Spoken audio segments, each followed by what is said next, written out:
Greetings, everyone. Welcome, welcome, welcome. I am so glad you're here. Thanks for tuning in. Tonight, we'll be reading Chapter 6 of The American Slave Coast, A History of the Slave Breeding Industry.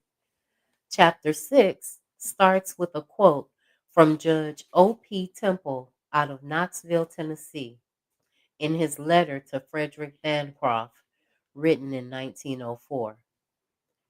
He says, slavery was not the beautiful state of love and confidence between masters and slaves that we often see pictured in books. Slavery was something else.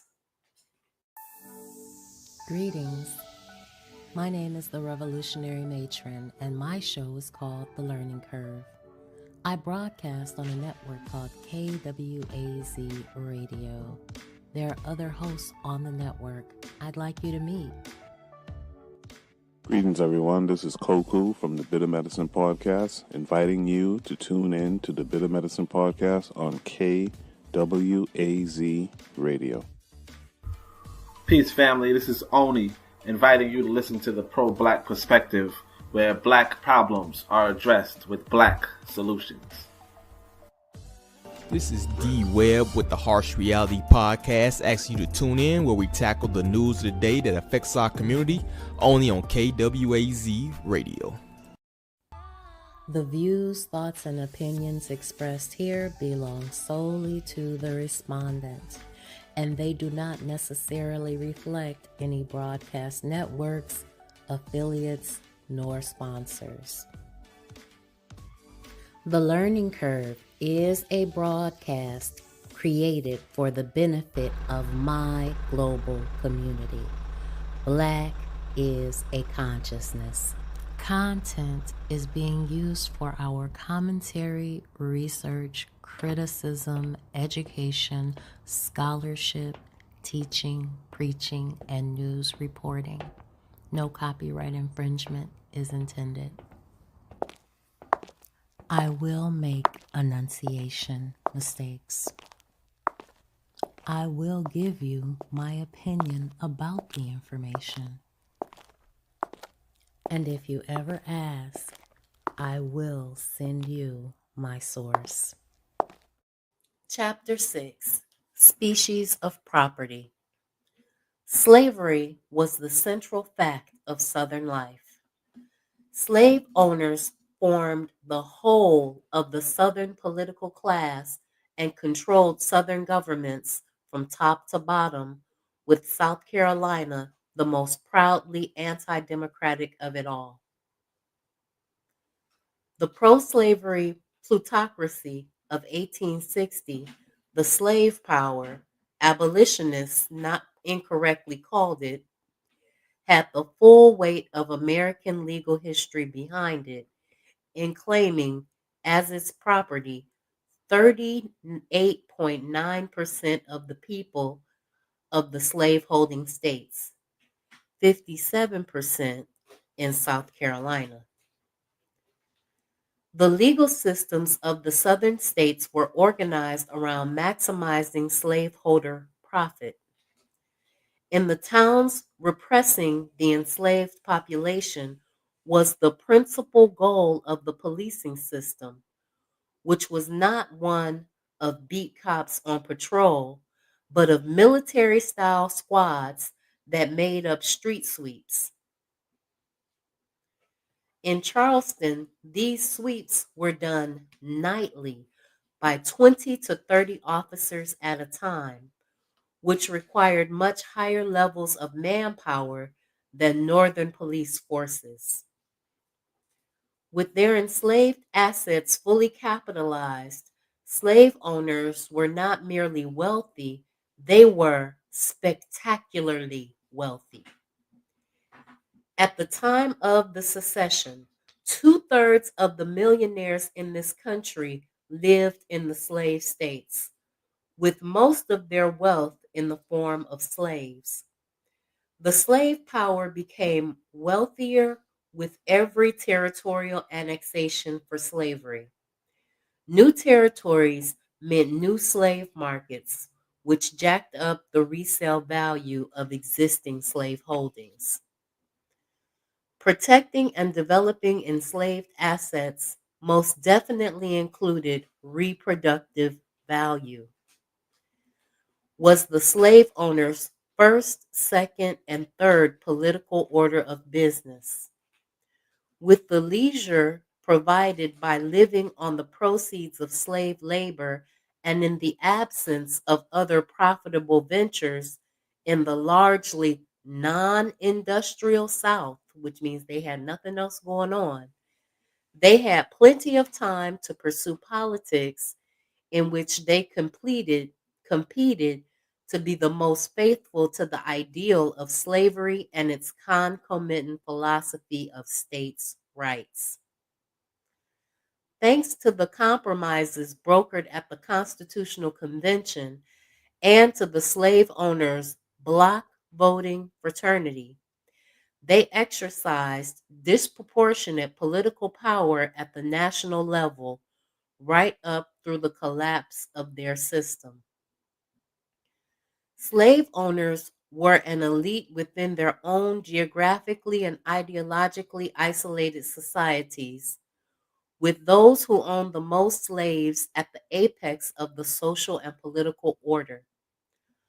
According to the detailed U.S. Census of 1860, which enumerated slaves and slaveholders in agriculture, supplement the 347,525 owners of one or more slaves constituted only 4.3% of the 8,039,000 whites in the 15 slaveholding states, 11 of which would shortly secede, and 2.86% of the population of those states as a whole.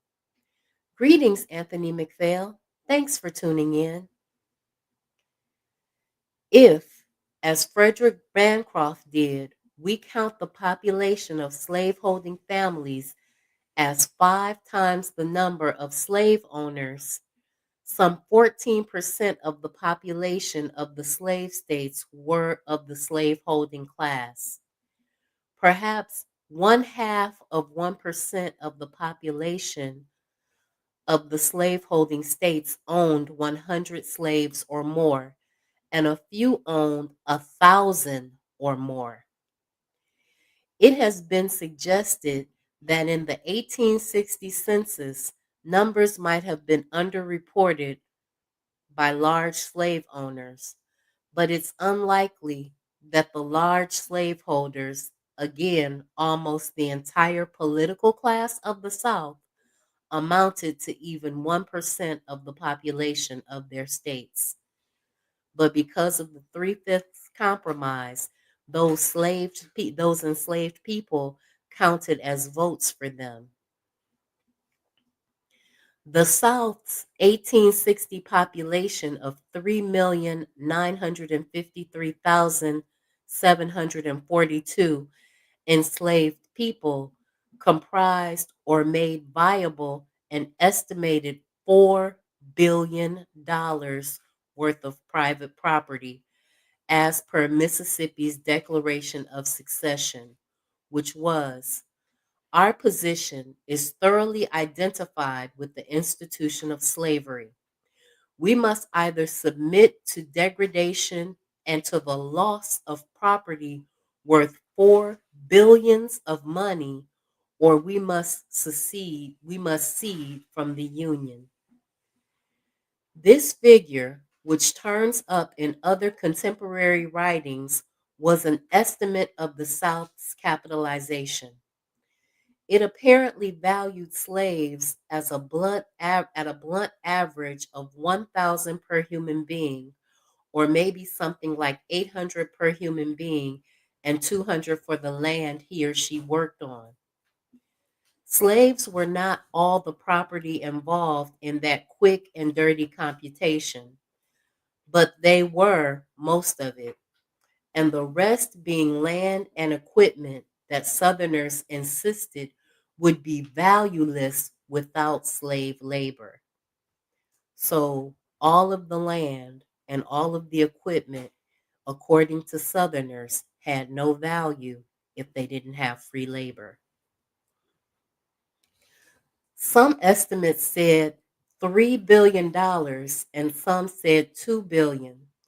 Sporadic state sales reports in Southern newspapers during the final years before the war, at the dizziest peak of the market, suggest that 1,000 a head for a total of $4 billion might not have been too high a figure to put on it.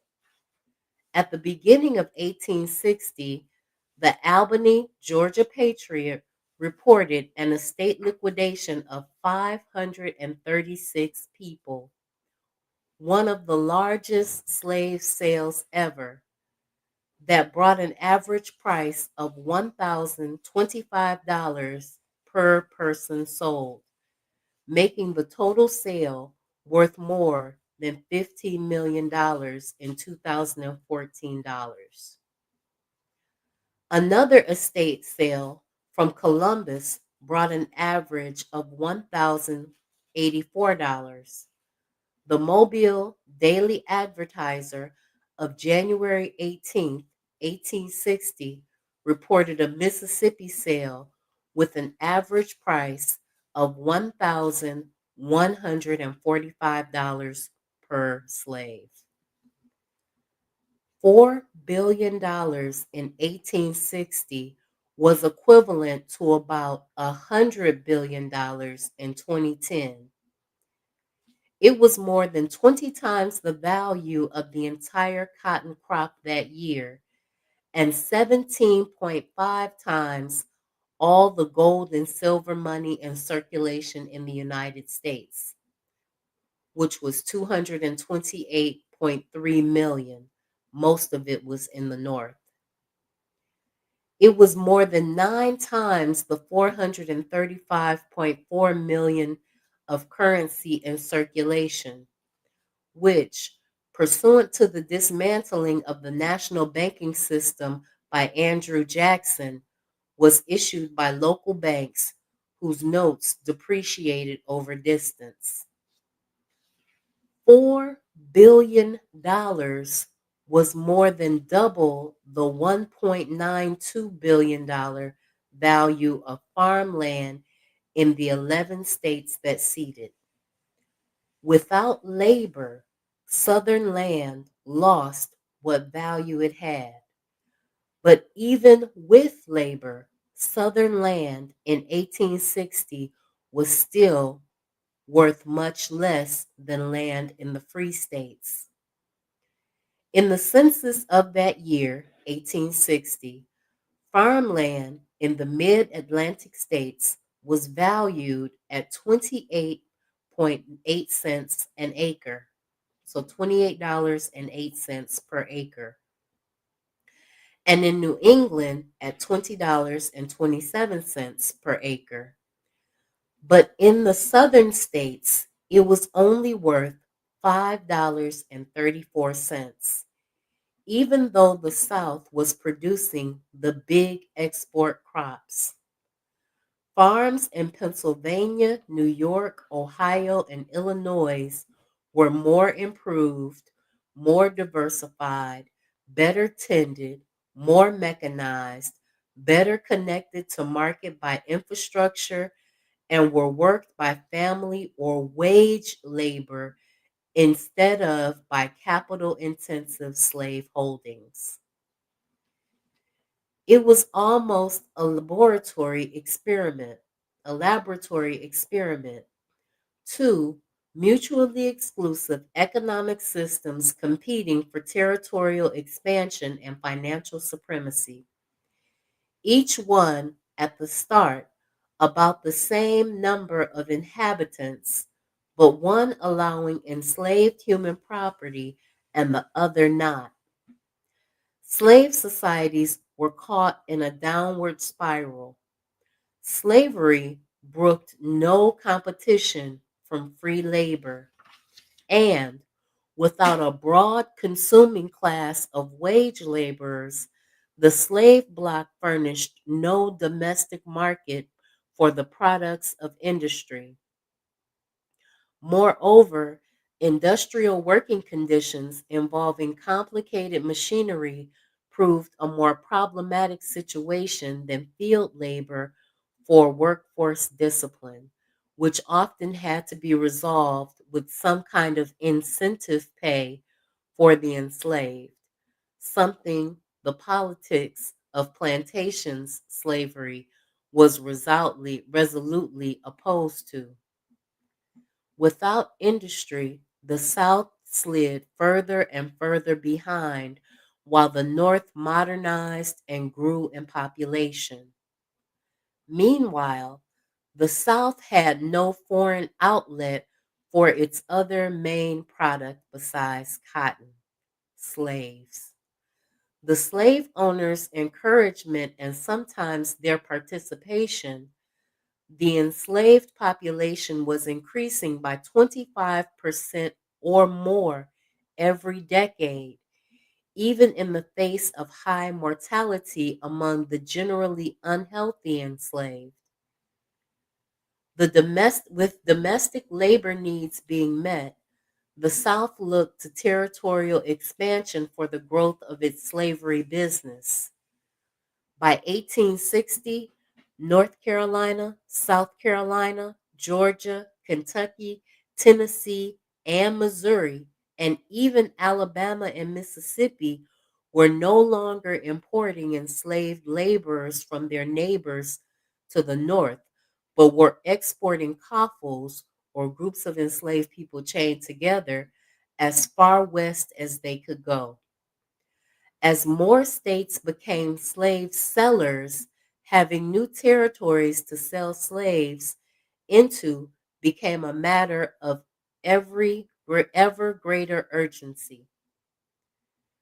From President Jefferson's time forward, the grand prize of territorial expansion was Cuba. In his first year of retirement from political office, ex-President Jefferson rhapsodied in a letter to his protege, President James Madison, about his imperial dream that the United States would acquire Cuba with Napoleon Bonaparte's blessing and would conquer Canada in war, saying, "We should have such an empire for liberty as she has never surveyed since the creation. And I am persuaded no constitution was ever before so well calculated as ours for extensive empire and self-government." Then he described the weather and the conditions of his garden and thanked Madison for the squashes he had sent. When a founding father remarks about so-called liberty don't seem to make sense, substitute the word property, and they do. Taking over Havana would have created an empire of liberty, all right, for slave owners. Jefferson wasn't fantasizing about freeing the 200,000 or so slaves who were being systematically worked to death on Cuba's sugar plantations and replaced by new arrivals from Africa. Cuba was, at that time, a fantastically productive sugar machine that was still in the early phase of its multi-decade peak of importation of kidnapped Africans. Acquiring Cuba would have been a windfall for Virginia slave breeders and would have added two reliably pro-slavery senators. In 1861, slave owners went to war with the North over slavery, as South Carolina's planter class had been inciting them to do for decades.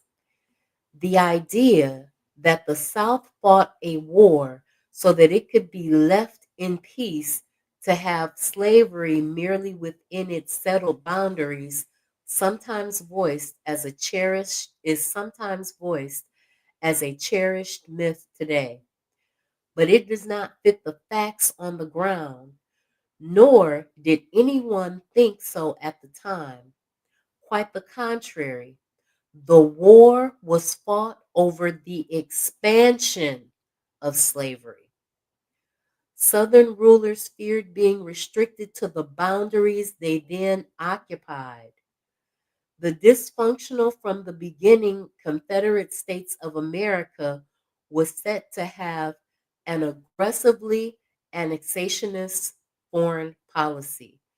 That means that as they expanded, they wanted to make the new states slave states so that they would be able to increase their wealth and they would have a market to sell the slaves that they had been breeding into. Promised an infinite reproduction into an ever expanding market, the slave breeding economy was like a chain letter or a Ponzi scheme. Sooner or later, someone would be left holding the bag. Expansion into other territories was thus presented as a demographic imperative in the last days of 1860. Two Alabama secession commissioners sent a purge succession to the North Carolina legislature, announced that Alabama's black population outstrips any race on the globe in the rate of its increase. And if the slaves now in Alabama are now to be restricted within the present limits, doubling as they do once in less than 30 years, the white children are now born who will be compelled to flee from the land of their birth and from the slaves their parents have toiled to acquire as an inheritance for them, or to submit to the degradation of being reduced to an equality with them and all its attendant horrors. So their biggest fear was to be equal with the enslaved or black population. They felt that black people were reproducing too rapidly and that by the time black people finished reproducing, they would outnumber white people. And God forbid they have to get an actual equal shot in society with these white people. Though the Jeffersonian Empire for Liberty, which, like we said, meant slavery, never managed to annex Cuba, it confiscated vast amounts of Native American territory as it pushed into western Georgia, Florida, Alabama, Mississippi, Louisiana, Arkansas, Missouri, and after an international war of territorial conquest, Texas. Slave owners fought bitterly but unsuccessfully to have slavery in New Mexico, California, and in an 1854 armed confrontation of national dimensions, Kansas and Nebraska. Until Lincoln, they were used to having the president on their side. The clash between slave labor and free soil, the irrepressible conflict, to use William Seward's phrase of 1858, resulted in the overthrow of slavery. But it was not merely a clash between labor systems, it was a clash between monetary systems as well. When slavery was abolished and on the paper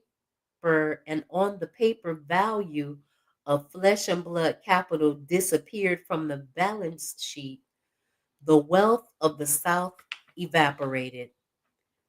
Since the South's economy had been built entirely on the foundation of slavery, there was nothing to substitute for it. There were as many laborers as before, but they could no longer be coerced. There was nothing to pay labor with because the labor had been the money. The security for hundreds of millions of dollars in debt walked away, leaving the obligations valueless. The credit structure imploded. The $100 Confederate notes trampled in the mud, and the planters owning worthless land. Emancipation destroyed an entirely legal form of property, which is why it was a revolution. Before achieving independence, the 13 quarrelsome colonies were already well along with the process of cleaving into two independent but hostile economies. As each new territory came into the Anglo American system, its policies regarding slavery and slave trading occasioned a shifting of the balance of power in the economy. The tension was there all along, and it formed arguably the greatest obstacle to union in the Constitutional Convention. The difference was not merely one of large states versus small states, or protective tariffs versus the trade, or even wage labor versus enslaved labor. It went directly to the issue of the property rights in people. Within that framework, however, there was a sharp competition between the two major centers of power in the slave societies, Virginia and South Carolina. The commercial and political antagonism between the two went back to colonial days. We're going to turn back to the 16th century now in order to describe the formation of the states at the Chesapeake and Low Country, each in their differing social and political particulars.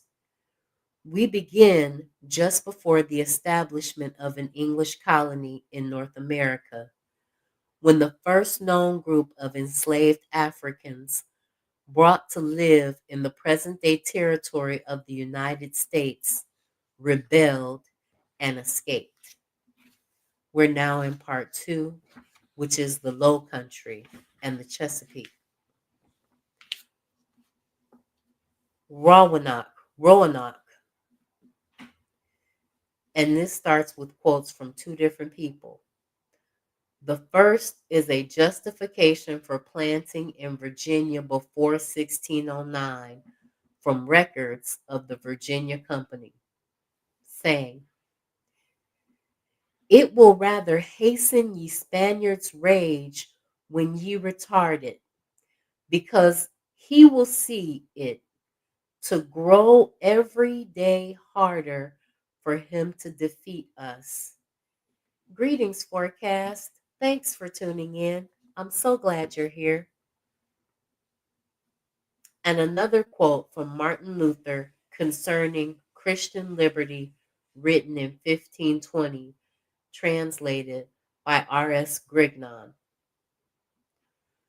"Those who are now boastfully called popes, bishops, and lords have issued from such a pompous display of power and such a terrible tyranny that no earthly government can be compared to it. We have become the slaves of the vilest men on earth." Today, the land around Sapelo Sound is part of Georgia, but in 1526, the Spanish considered it part of the vaguely bounded territory of Juan Ponce de Leon, had named in 1513 Florida. It was probably somewhere near Sapelo Sound that the conquistador Lucas Vasquez de Leon established a Spanish colony in 1526, bringing some 600 people from Santo Domingo in 6 vessels, including an unknown number of enslaved Africans, whose precise point of origin is also unknown, along with 80 or perhaps 100 horses. It was a mighty undertaking, the first since Ponce de Leon had left the region, and Leon carried a commission from the Holy Roman Emperor and King of Spain, Carlos V. Unfortunately, Leon's short-lived town of San Miguel de Guadalupe became the archetypical horror of colonial history, a failed settlement in the wilderness.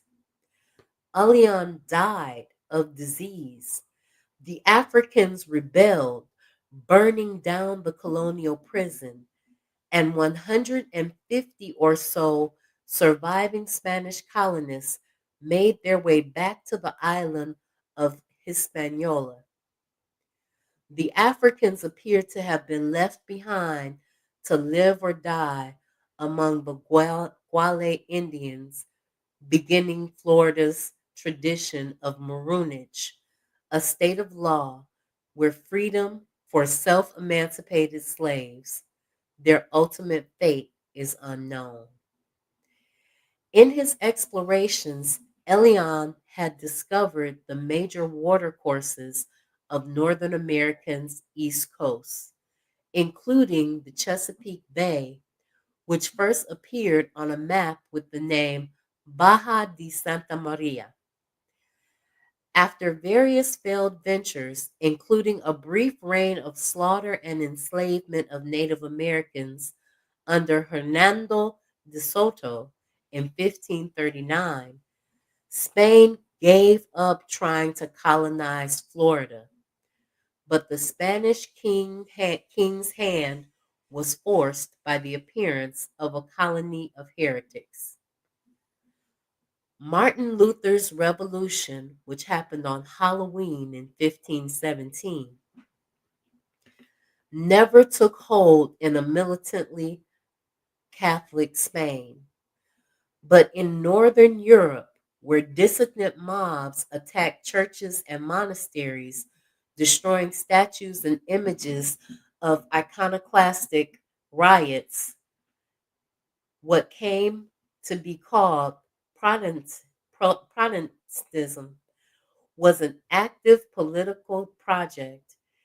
It was a new kind of movement disseminated by the booming technology of movable type printing, which thrived in Northern Europe on Bible sales, creating as it did so a new political medium, the printed tract, that glorified in a rhetoric of freedom versus slavery that would carry forward into the coming countries. The forecast says, from what I read, that dude Ponce de Leon died after he got hit with an arrow from native tribes. I've heard that same story. African slavery introduced into Iberia by Portugal in 1441 or so had not yet developed on a large scale in the Americas, nor did it exist in most of Europe, where slavery was associated with Spain and Portugal, as were Black people, who in England were called the Blackamoors. Reflecting their Iberian provenance. But though Martin Luther had no personal contact with slavery, he used the term frequently, describing the conditions of the soul and of the church in terms of liberty versus slavery. In his theology, freedom was associated with reading the Bible in one's own language, and slavery was associated with Catholic ritual. As Europe divided into Catholic and Protestant camps, a series of civil wars paralyzed France for 4 decades. Huguenots, following John Calvin, who numbered at their peak a little more than a tenth of the French population, were mostly urban people, many of them tradesmen, at odds with a mostly rural agricultural country. When they declared their church an establishment institution with a national synod in 1559, a crisis began. Then the following year, a 10-year-old was crowned King of France, Charles IX, whose affairs were guided by his Italian mother, Catherine de' Medici, acting as regent.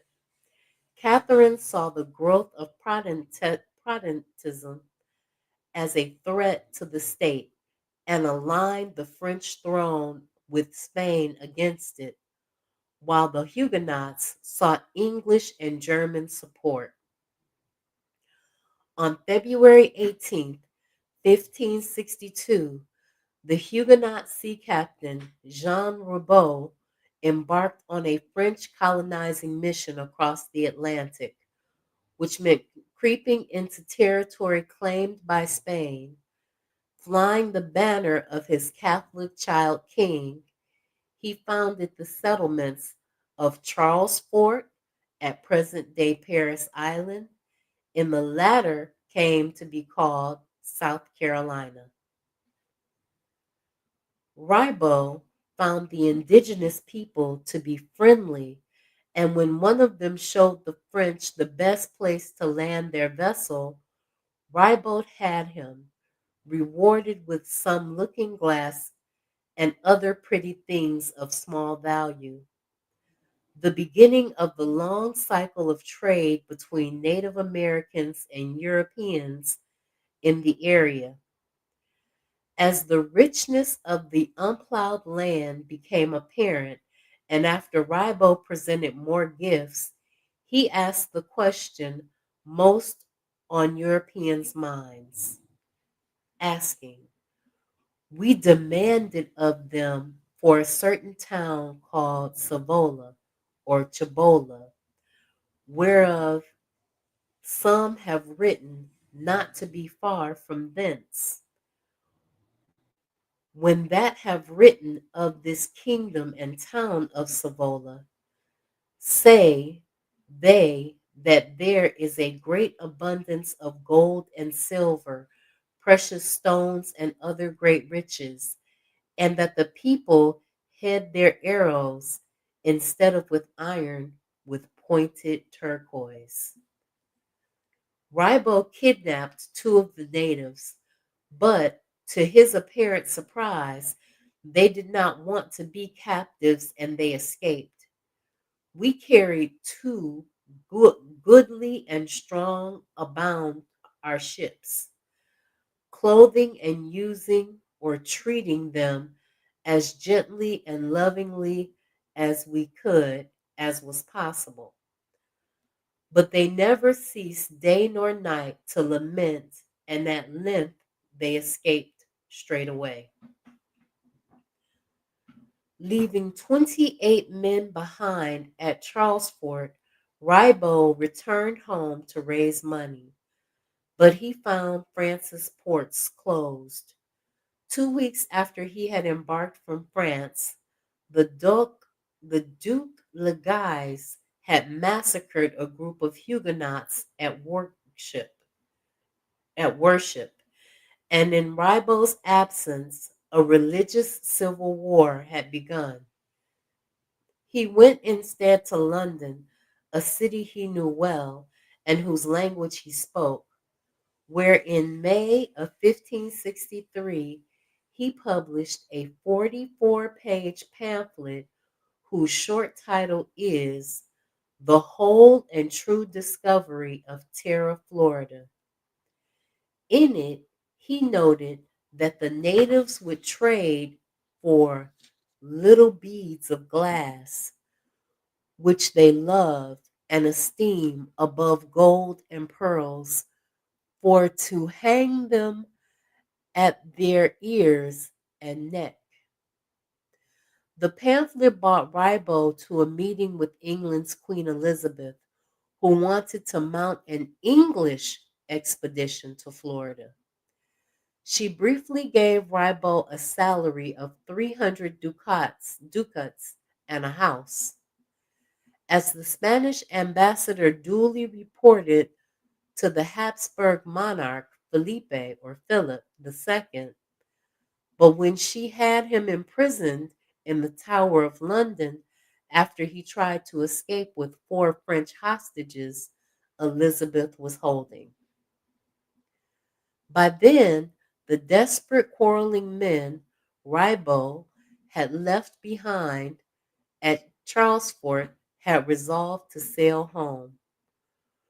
Running out of food and water on the voyage, they drank their own urine and turned to cannibalism, killing and eating an unfortunate outcast of their number before they were picked up by a British ship.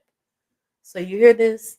They are the ones that drink their own urine and eat each other and kill the weakest member, the outcast of their group, in attempts to survive.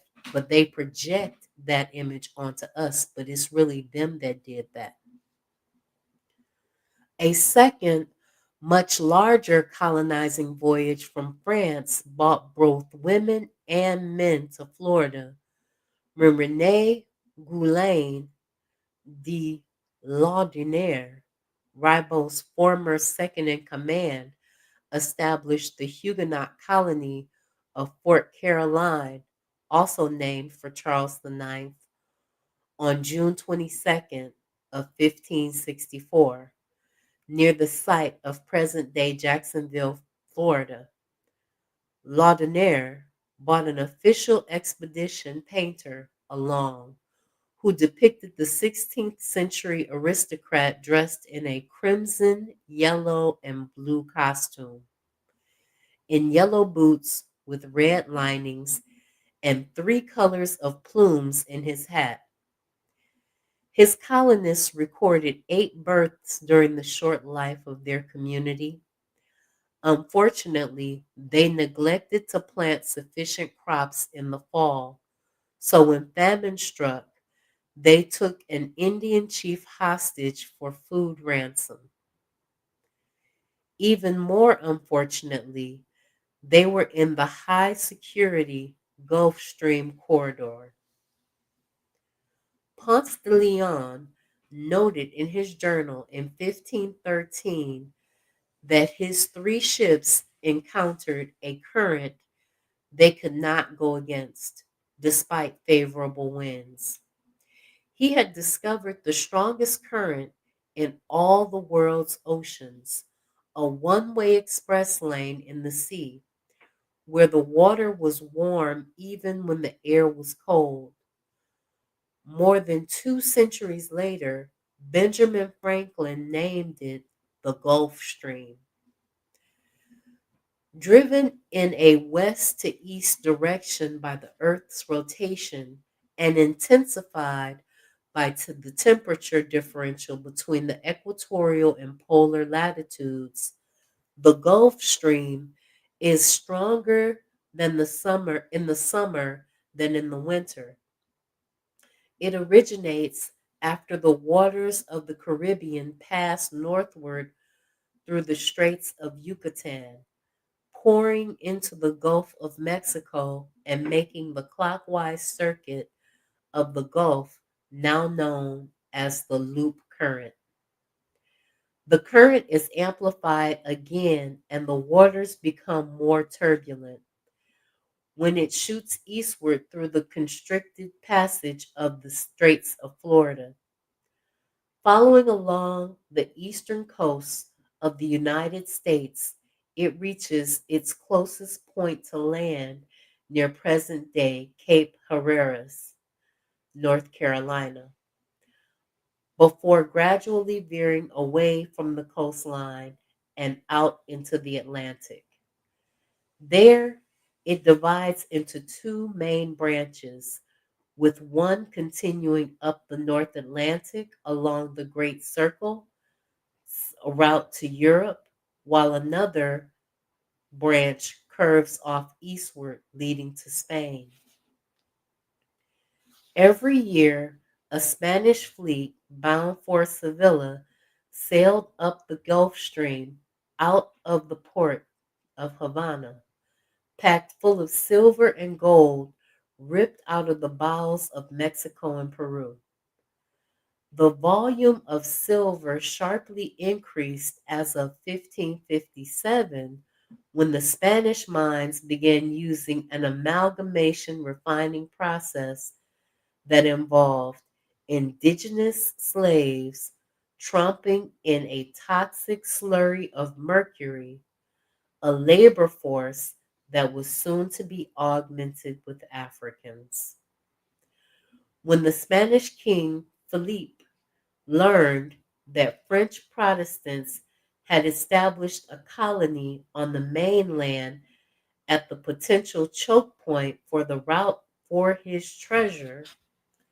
ships his treasure ships took, he commissioned a militantly Catholic Don Pedro Menendez de Alves and a governor of Florida, instructing him to establish a Spanish presence on the North American mainland that would remove the interlopers. William Hawkins made what was probably the first African trading voyage, but not a slave trading one, from England in 1536, traveling from England to Guinea or Africa, and then to Brazil. The first English company to finance commercial ventures to Africa seems to have been a London syndicate founded in 1540, but there was little further action until a highly lucrative voyage brought back gold, ivory, and hot peppers in 1553.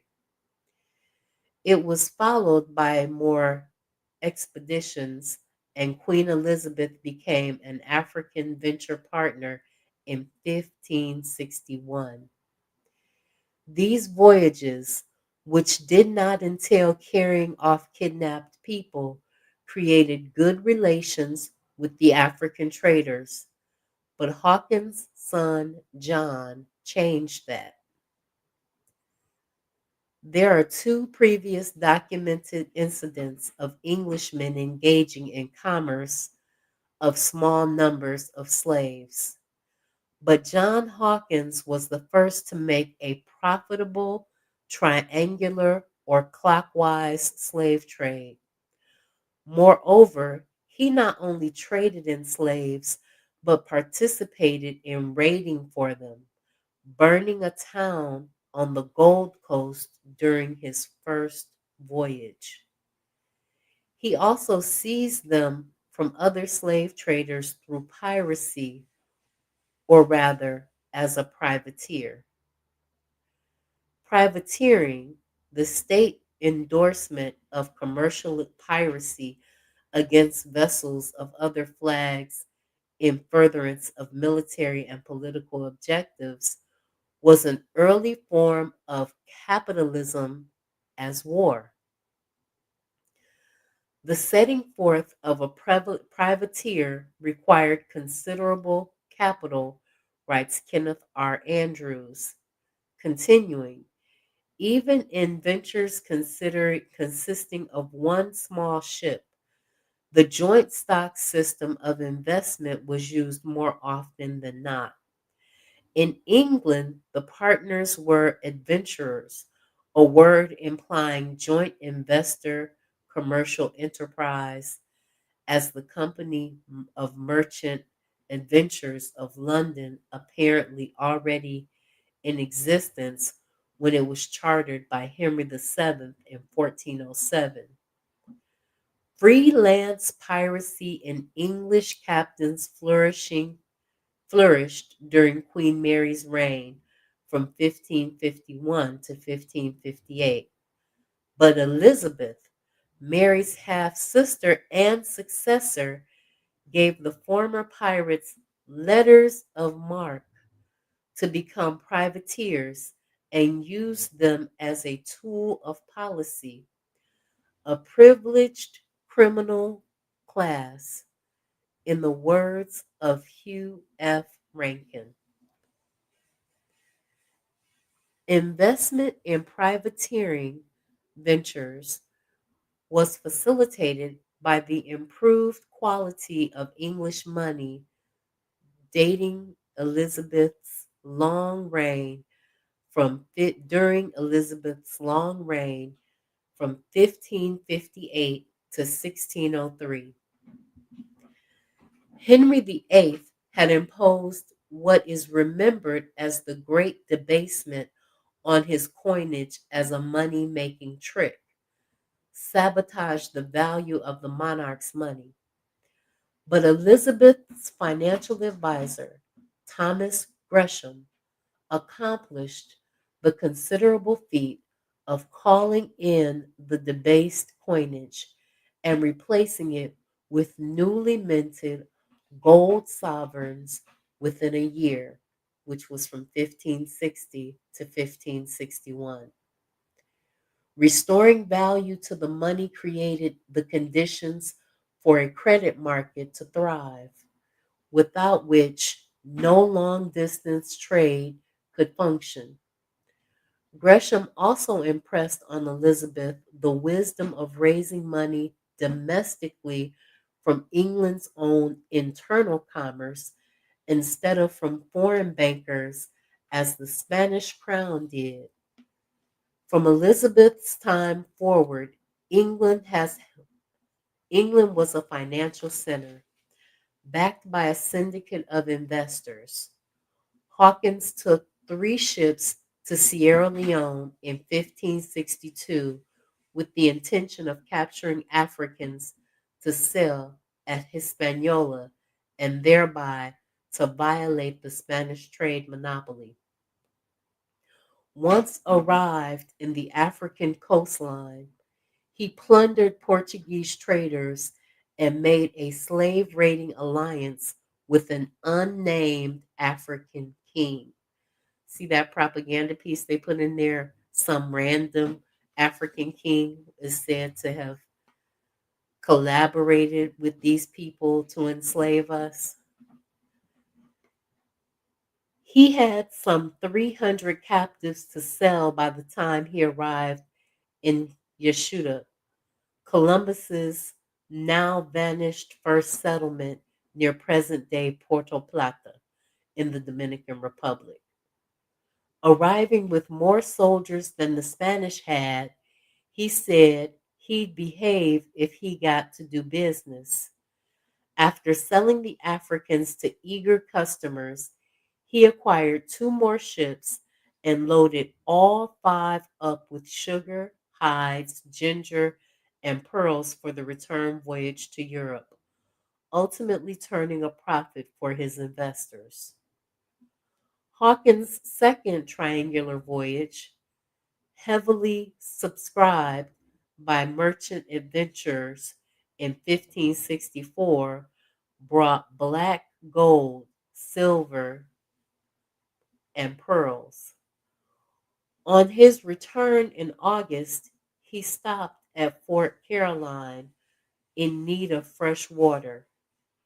There, in a great gesture of Protestant solidarity against the Spanish, he saved the remaining Huguenot colonists by trading them food and a ship he didn't need in exchange for Spanish brass cannon, which they had captured. During the months Hawkins remained there, Jean Ribault arrived, released from the Tower of London. he had brought a fresh colonizing expedition of 500 men and 200 women. In Spain, Menendez's huge expedition to Florida was already in preparation when the news of Hawkins' arrival at Fort Caroline arrived. To the Spanish king, it seemed proof of an international alliance to break his control of the Americas, and he ordered Menendez to speed up his departure. Menendez had Philip's trust. He had fought against the forces of the French Valois King Francois I under Philippe's father, Carlos V, and he had successfully escorted Philippe to London in 1554 for Philippe's short-lived royal marriage to his Catholic second cousin, the English Queen Mary Tudor. So they were doing incest back then. He was Captain General of the Carrera de las Indias, the transatlantic treasure route during what is remembered as Spain's Sin de Oro, its golden age. With the security of Spain's entire money supply and commerce on his shoulders, as well as a fantastically lucrative upside, he should his franchise thrive, he took the responsibilities to God, King, and Silver seriously. At enormous personal expense, he brought to Florida an armada of 10 ships carrying 995 people, three of which, 300 of whom were veteran soldiers, along with 200 horses. They landed on the day of St. Augustine, which was August 28th, 1565, founding the town that today is still called St. Augustine, the oldest continually occupied European-style city in the United States, though there are older Native American communities. Shortly after Hawkins departed Fort Caroline, Menendez captured it in a surprise attack. As the massacre began, he gave an order to spare women and children under 15, though some were apparently dispatched or killed before the order to spare them was communicated. 143 women were killed. 143 men were killed, according to one source, although Laudonnière escaped. Anthony MacPhail says Sir John Hawkins and his cousin Sir Francis Drake were two of the worst devils to come out of England. I agree. Others were slaughtered in the countryside as they fled. The Spanish caught some 200 of them who had to be confirmed as members of the Nuevo Religion before being executed, because they could escape death if they declared themselves Catholics. When they refused, they were taken behind the sandhill in groups of 10 with their hands bound and their throats were cut. The Spanish found 6 cases of the Huguenots' gilt-edged Bibles, which they burned. Ribot got away with some 350 of his people, but their boat was shipwrecked near St. Augustine, and Menendez caught them. Gonzalo Solis de Maris, Menendez's official chronicler and brother-in-law, noted that Ribot offered a ransom to spare their lives, but Menendez spared only the fifes, drummers, trumpeters, and 4 more who said that they were all Catholics. In all, 16 persons. All the others had their throats cut, including Ribo. One town had exterminated another town 30 miles away. The size is still unknown today as Mantanazas or the Massacre Inler.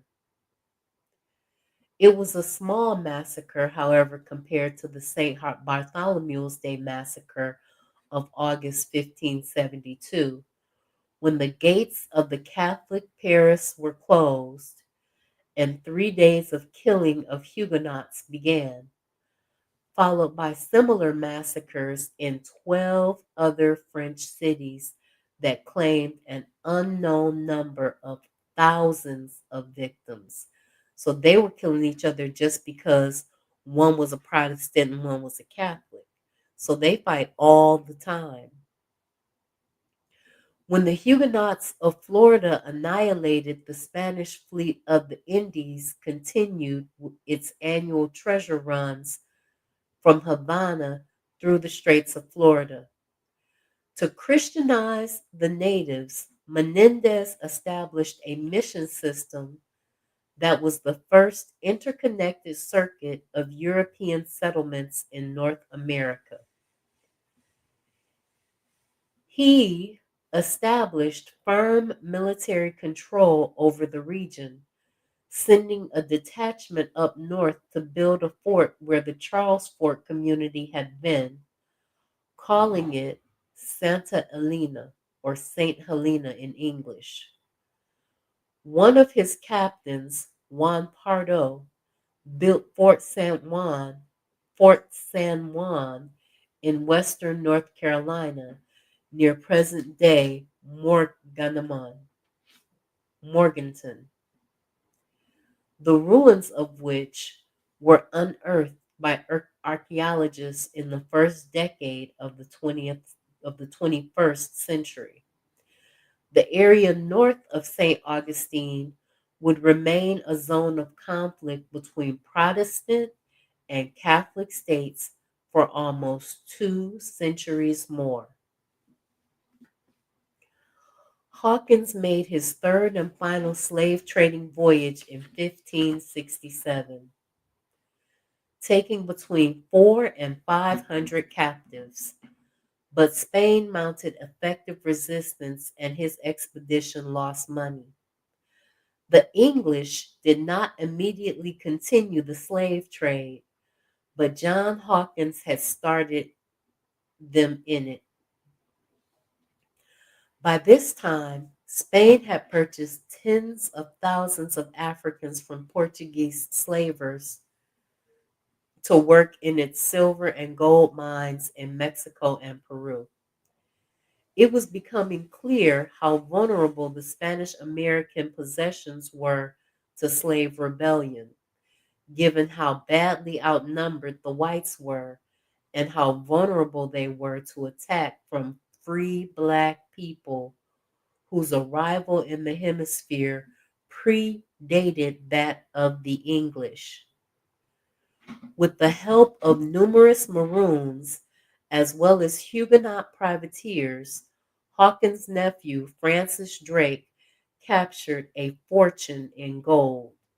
He had to leave the silver behind for lack of vessels to carry it. When he attacked one leg of the Spanish treasure fleet at November Desdicos, Panama, in 1573. So he had so much gold that he had to leave the silver because he was burdened down with the amount of gold he was stealing from the native population here. England's Queen Elizabeth knew well the traps that awaited women in royal marriage. She was the ex-sister-in-law of Spain's Felipe II from his marriage to her half-sister Mary Tudor. Her father, Henry VIII, had beheaded her mother. So her father beheaded her mother, Anne Boleyn, for her refusal to subordinate herself. She became known as the Virgin, meaning unmarried queen. According to the writer remembered as John Taylor, the water poet, John Hawkins was the first person to bring tobacco to England, but it was popularized by Elizabeth's favorite, Sir Walter Raleigh, an Englishman who owned extensive tracts of land in Ireland. Raleigh was the fashionable figure who was popularized tobacco drinking, as it was called at first, puffing away on his long-stemmed silver pipe in the presence of snuff-dipping queens. When the Virgin Queen awarded Raleigh a charter in 1584 to a broadly defined area of North America, he named it Virginia in her honor. So that's where Virginia gets its name from, the Virgin Queen. Unlike the Spanish colonies, which were developed as state projects and were often named for saints, Virginia was a commercial enterprise from the start, and its first colony, Roanoke, was named for money, Roanoke, as Captain John Smith spelled it, Rawrenock.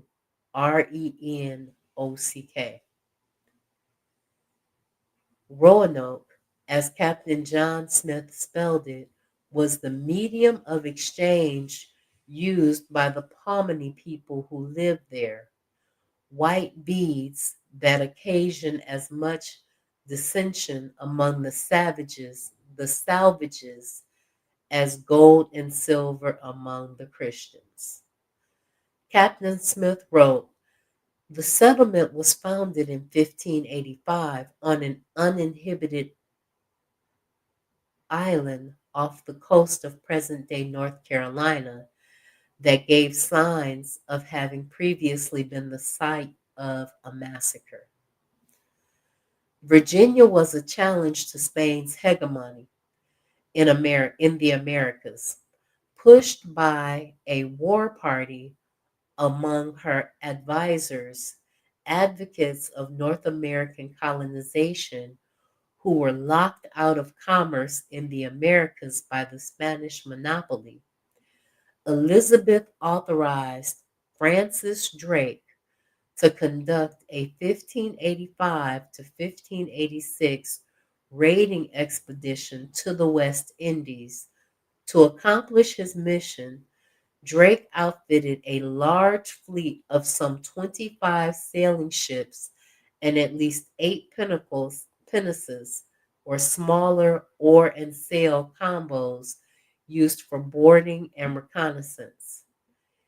He press-ganged some of his crew, but captains were eager to serve under England's great sailor, warrior, profiteer, and anti-papist. So he was anti-Catholicism. But Francis Drake was sent on this mission to the West Indies to basically pillage those people by the Queen. Shortly after setting out, a fever killed hundreds of Drake's men, but his surviving force sacked the towns of Cape Verde Islands.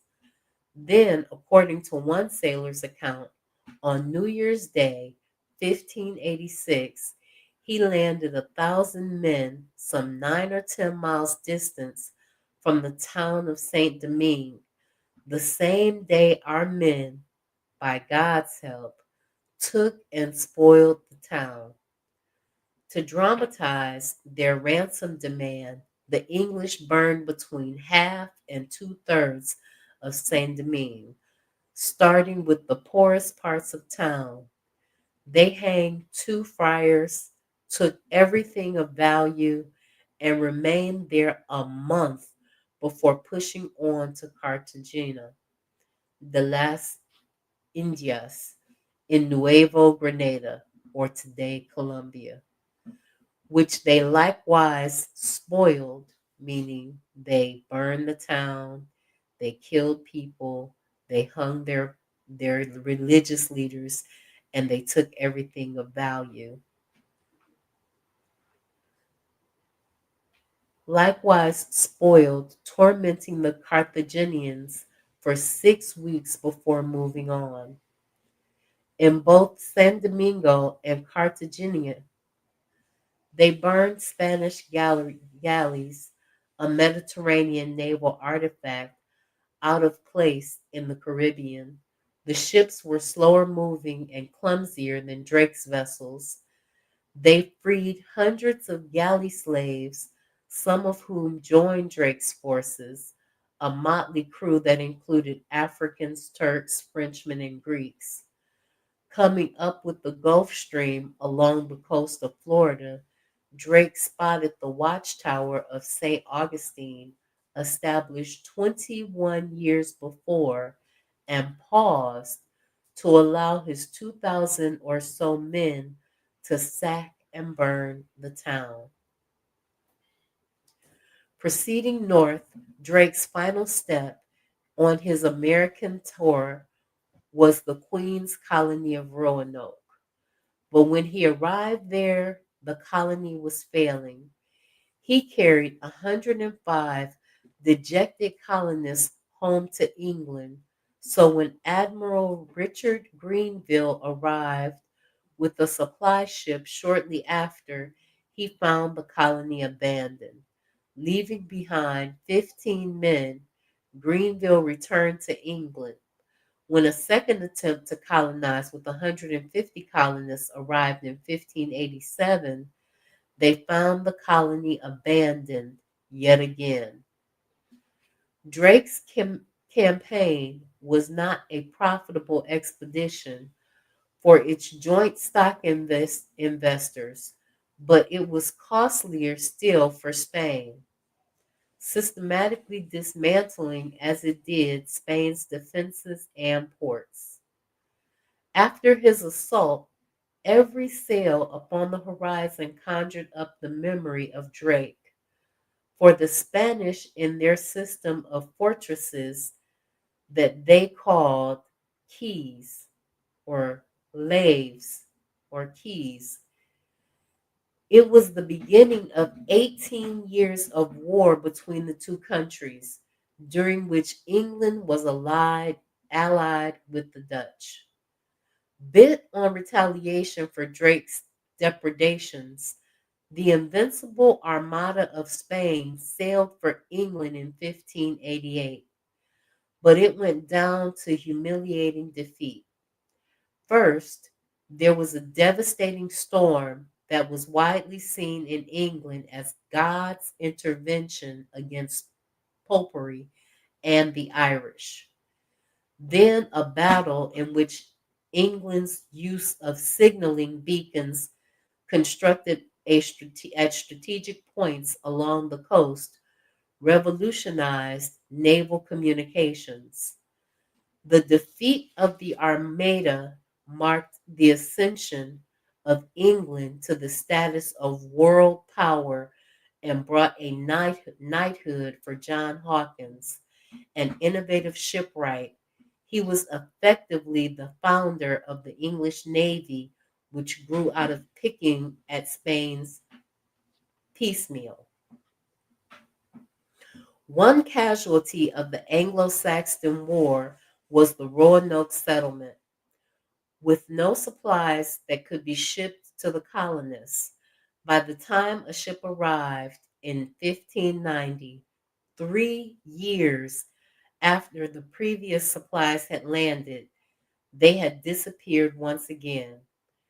There has been much speculation over the centuries about the fate of the mysterious lost colony, but the simplest explanation is that they were killed by the Pamunkey by the Pamunkeys under Chief Potawatomi, whose territory they were invading, according to Samuel Purchas. Potawatomi confessed to Captain John Smith that he had been at the murder of the colony. Virginia had failed on its first try. In the wake of Drake, Spain began building up its American fortifications to withstand future assaults. But in defending its position on the mainland and the vital artery of the treasure route, writes Kenneth B. Andrews, most significantly meaning Havana as well as Lima, Portobello, Cartagena, and Veracruz. This inevitably meant the eastern Cuba, Jamaica, Hispaniola, Puerto Rico, and the Lesser Antilles, though by no means abandoned, were more and more exposed to all forms of infiltration and attack.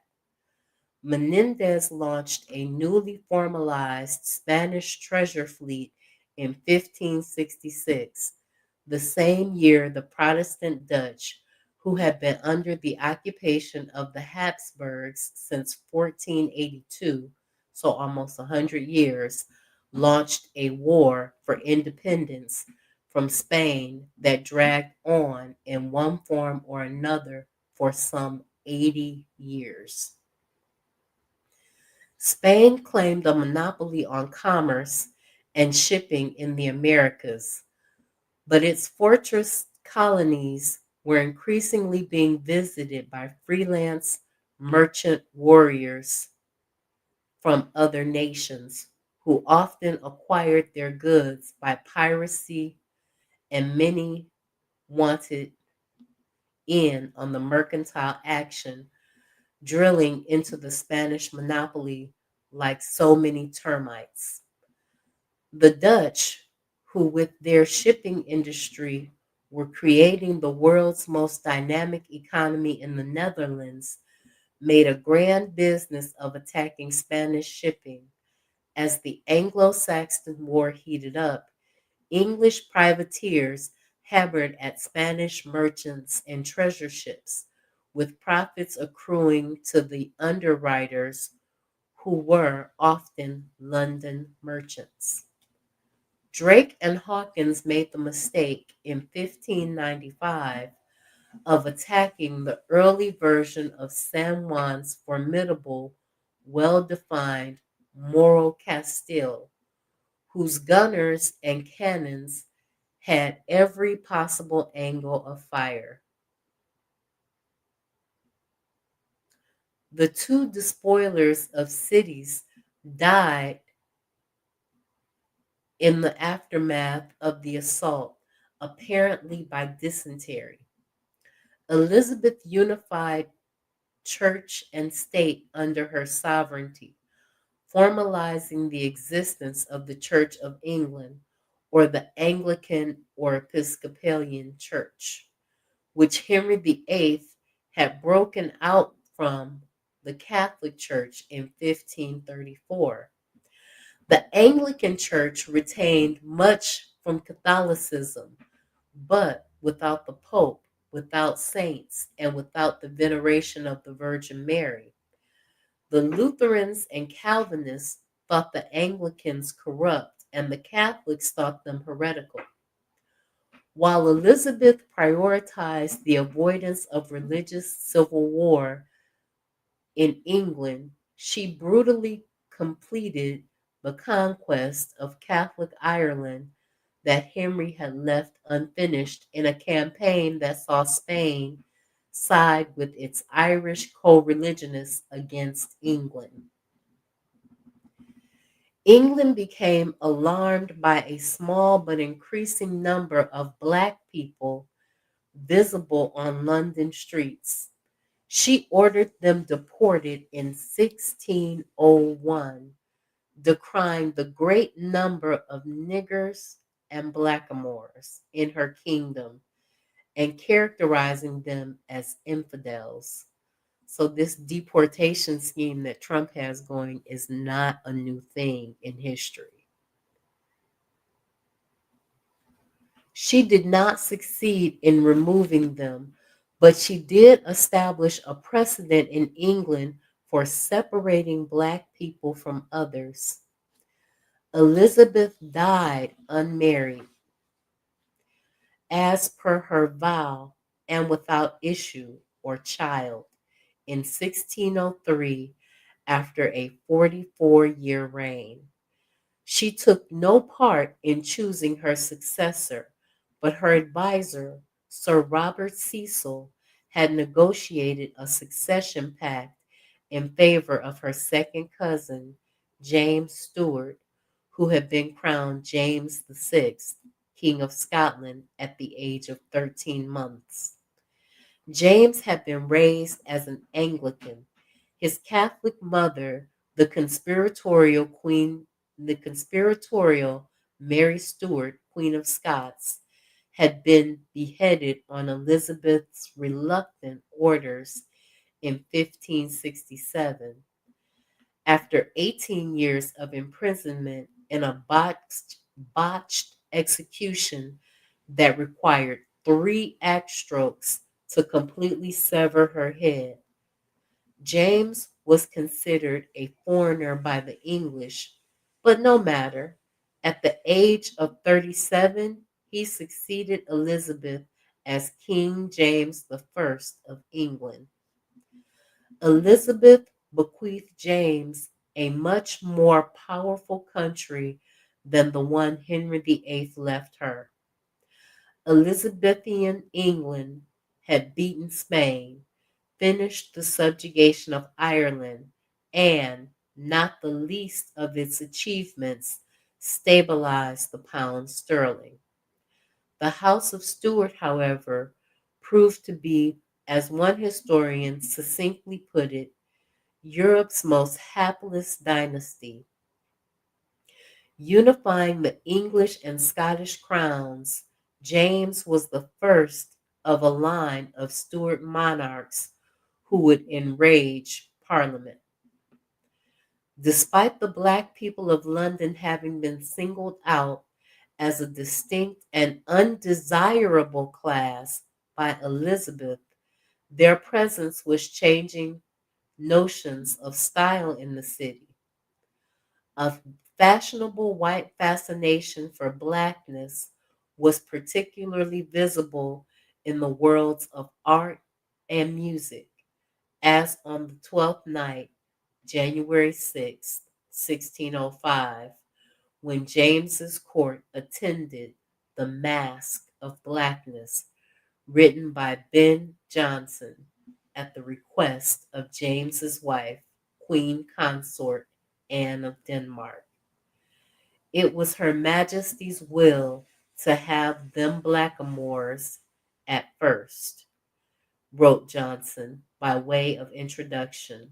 The ladies of the court who performed in the cast were dressed in high style, which was the point of the exercise, as Africans with their faces blackened. So blackface was not a new thing either.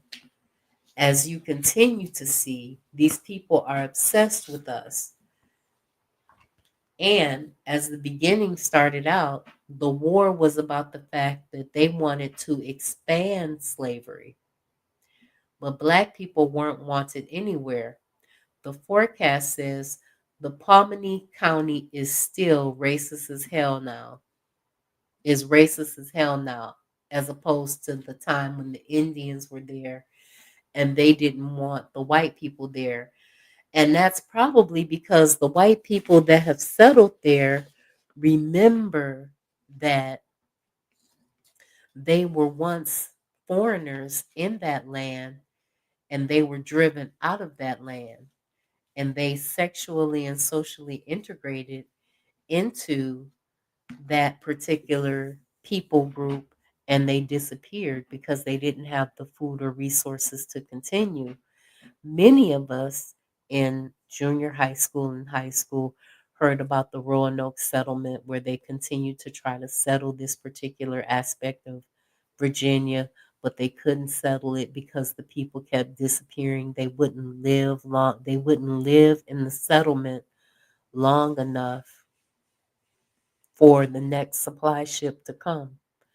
So if they're not living there long enough for the next supply ship to come, they're either sexually and socially integrating into the people that are surrounding them because they are not self sufficient, or they're doing cannibalism and they're killing one another off. The more polite thing to say is that they sexually and socially integrated into the Native Americans, taking over their personality.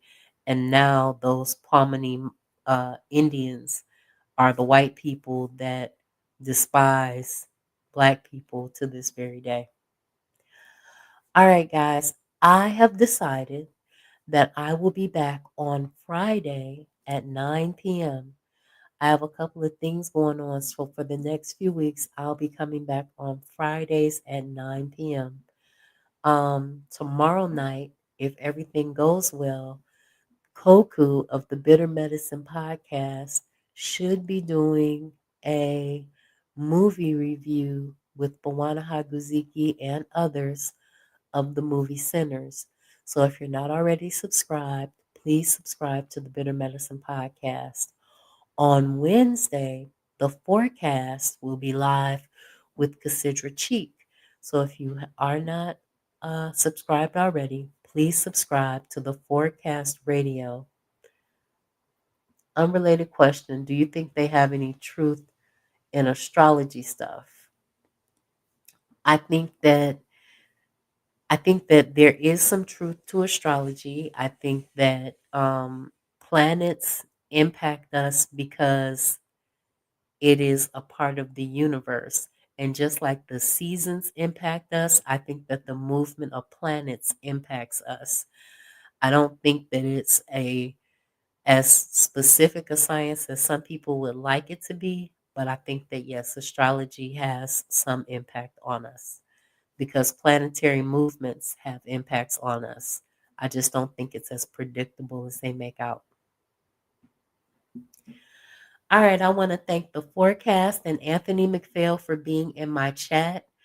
I know that Oni Tase is listening. I know that KW Don 7 is listening. I know that Ra and the elders are listening.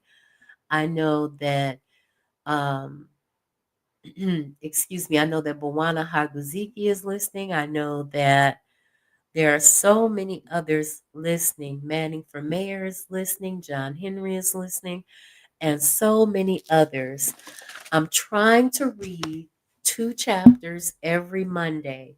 So we'll be on chapter 8 next Monday of this book, and we'll read 8 and 9 so that we can try to get through it, because this is a long book and it has a lot of things for us to consider.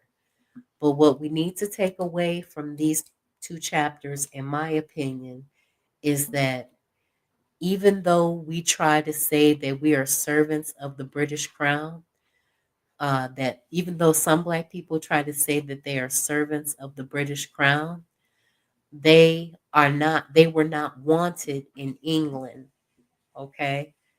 Because she didn't want that population to grow, and that the wealth of the white South was held in the bodies of their enslaved property. The wealth of the white South in America was held in the bodies of the enslaved Africans that they owned.